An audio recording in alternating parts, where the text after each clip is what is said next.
সর্বভারতীয় ন্যায্যমূল্যের দোকান ডিলার্স ফেডারেশনের সাংবাদিক সম্মেলন। প্রেস ক্লাব কলিকাতায় সর্বভারতীয় ন্যায্যমূল্যের দোকান ডিলার্স ফেডারেশনের উদ্যোগে ২০ এপ্রিল সোমবার ২০২৬ আসন্ন বিধানসভা নির্বাচন ও গণবণ্টনের সাতকাহন শুভ অক্ষয় তৃতীয়া উপলক্ষে সংবাদ মাধ্যমের প্রতিনিধিদের সাথে সাংবাদিক সম্মেলন এর আয়োজন করা হয়েছে।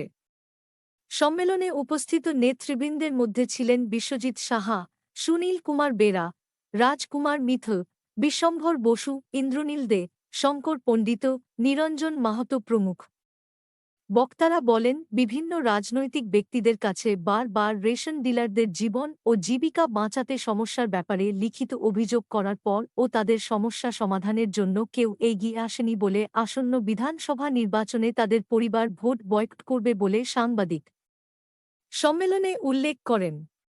আমরা লক্ষ্য করছি যে কোন রাজনৈতিক দলেরই নির্বাচনী প্রতিশ্রুতি পত্রে অথবা অঙ্গীকার পত্রে গণবণ্টন সম্পর্কে কার্যত কোনো উল্লেখই নেই। উক্ত অনুল্লেখ আমাদের দুশ্চিন্তাগ্রস্ত হওয়া একটি আখ্যানই বটে, একটা ইস্যু। আমরা কিছুতেই ভেবে পাচ্ছি না এত বড় বহু ঘোষিত বহু চর্চিত জনকল্যাণমূলক কর্মসূচি প্রধানমন্ত্রী সংসদের অভ্যন্তরে এবং একইভাবে রাজ্যের মাননীয় মুখ্যমন্ত্রী, মাননীয় অর্থমন্ত্রী, মাননীয় খাদ্য সরবরাহ মন্ত্রী এবং কেন্দ্র ও রাজ্যের খাদ্য দপ্তরের সর্বস্তরে দিনের পর দিন আবেদন নিবেদন করে চলেছে। কিন্তু দুর্ভাগ্যের বিষয়, অদ্যাবধি কিঞ্চিত কৃপাবর্ষণ বা কোন সদর্থক পদক্ষেপ আমাদের অনুকূলে বর্ষিত হয়নি। আমাদের জ্বলন্ত দাবিগুলো অদ্যাবধি অমীমাংসিত দাবি হিসেবে রয়েছে। তার কিঞ্চিত অর্থাৎ তিনটে বিষয় আমরা উল্লেখ করব বলে রাজ্য কমিটির সিদ্ধান্ত নিয়েছে। তিনি আমাদের ডেকে সিদ্ধান্ত নিয়েছিলেন যে আমি একটা থার্ড পার্টিকে দায়িত্ব দেব ডিলার্স কমিশন নির্ধারণ করার। তখন তিনি আন্তর্জাতিক স্তরে একটা প্রতিষ্ঠান, একটা সংস্থা ওয়ার্ল্ড ফুড প্রোগ্রামকে দায়িত্ব দিয়েছেন। তারা 257 টাকা মিনিমাম বলেছিলেন, স্তর বলেছিলেন। আমরা 200 কমটাই বলছি, 250 টাকা। 2 নম্বর ইপস ও ইন্টিগ্রেটেড ওয়েইং স্কেলের মাধ্যমে আশ্চর্যজনক ঘটনা, পশ্চিমবঙ্গের খাদ্য দপ্তর 21 টাকা করে কুইন্টাল আমাদের নামে 2016 সাল থেকে কেন্দ্রীয় সরকারের থেকে আদায় করে নিচ্ছেন। আমাদের আজ পর্যন্ত 21 পয়সা দেন। আমরা যে চাইছি 3 নম্বর গণবণ্টন ব্যবস্থাকে ধ্বংস করে আমাদের অস্তিত্বকে সংকটাপন্ন করে পশ্চিমবঙ্গের DBT, CBDC, central banking digital coupon, digital food coupon এবং grain ATM, all time money যেমন পাওয়া যায় ব্যাংকের, গ্রেন এটিএম একটা প্রকল্প সেন্ট্রাল গভর্নমেন্ট চালু করেছে। এগুলো চালু করা যাবে না, তাহলে আমাদের অস্তিত্বই চলে যাবে।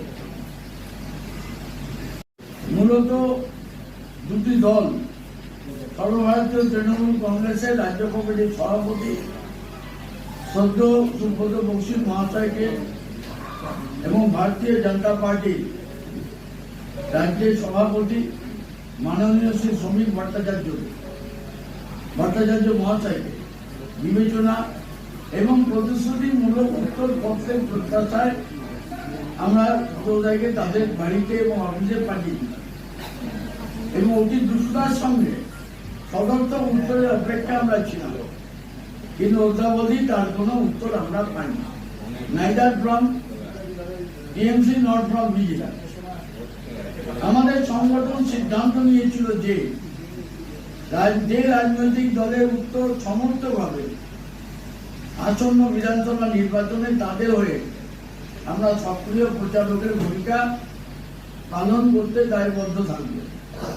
অন্যথায় আমরা এবং আমাদের সহকর্মী কর্মচারী, আমাদের উভয় পরিবার এবং আমাদের সাথে প্রত্যক্ষ ও পরোক্ষভাবে যুক্ত সকল ব্যবসায়ীগণকে, যে বিডিএস চেনে যারা আছেন, বিডিএস নেটওয়ার্কে ওয়েস্ট বেঙ্গলে যারা আছেন, নির্বাচনী প্রক্রিয়ায় নির্লিপ্ত থাকার আহ্বান জানাব। আমরা আসন্ন বিধানসভা নির্বাচনে ভোট বয়কট করব। যেহেতু অদ্যাবধি আমরা বাংলার রাজনৈতিক দল, দুই রাজনৈতিক দলের টিএমসি বা বিজেপি, আমরা বাধ্য হয়ে আমাদের সিদ্ধান্তকে কার্যকর করতে চলেছি। অর্থাৎ ভোট যুদ্ধ থেকে আমরা আমাদের পরিবার, আমাদের কর্মচারী, তাদের পরিবার আমরা সরে থাকছি। আসন্ন বিধানসভা নির্বাচনে আমাদের পরিবার, সাথে আমাদের সহকর্মী কর্মচারী ও তাদের পরিবার ভোটদানে বিরত থাকবে। বাংলা সহ সারা দেশে গণবন্টন ব্যবস্থা, রেশন ডিলারদের জীবন ও জীবিকা বাঁচাতে আমাদের সংগঠনের ধারাবাহিক আন্দোলন সংগ্রাম চলছে এবং চলবে। সংবাদ মাধ্যমের প্রতিনিধিদের প্রত্যেককে কৃতজ্ঞতা জানিয়ে সাংবাদিক সম্মেলনে আমার আজকের বিবৃতি শেষ করছি এবং জনমানসের প্রচারের জন্য আপনাদের প্রত্যেকের ঐকান্তিক সহযোগিতা আমি কামনা করি। নমস্কার। আমরা তো তাই বলেছি যে যদি কেউ ভুল বছর চলে যায় ভোট কেন্দ্রে বা তার পরিবার, আমরা 9টায় ভোট দেওয়ার কথা বলবো আপনাদের মাধ্যমে।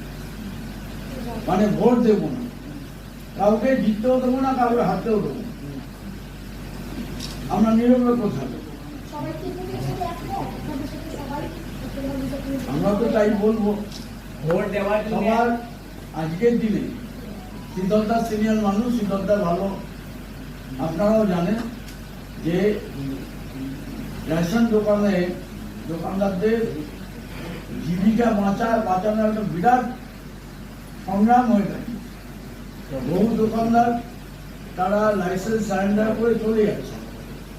এমনকি প্রশাসনের অত্যাচারে চাপে সরকারিভাবে বলতে না পারলো।